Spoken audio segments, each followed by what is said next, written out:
My name is Terrence Cummins, student here at JTech Institute, Diesel Technology. Today, I'm going to show you the components of the HVAC system. All right? HVAC system, of course, is your air and heat. We're going to start off with the compressor right here. All right? Now, this is your compressor on the truck over here. This is the actual compressor for your AC, your clutch right here. This remains in constant motion. Your vehicle's in motion. This is your evaporator right here. It turns liquid into gas as the truck spins. Check the front here. This is your condenser. As you can see, the AC holes are in here, right?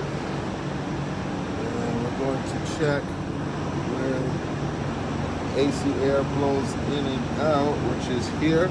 This is your bottom portion. You can tell by the holes.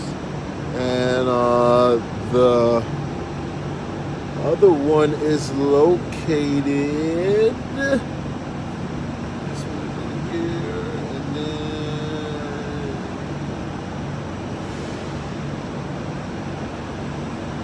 the other one is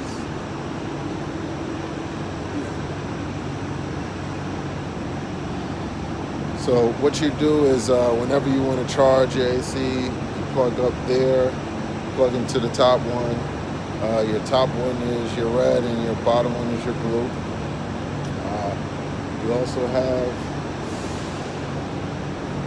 You also want to check your fan, make sure there's no shooting involved, so on and so forth. Of course, you check your belts.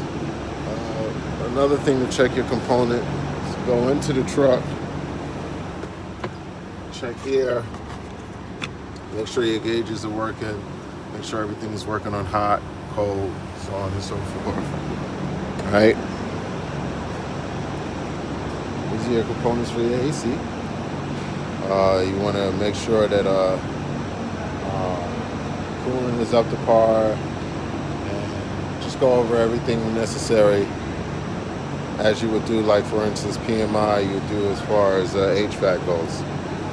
And these are your components. Terrence Cummins, thank you. I'm in the building.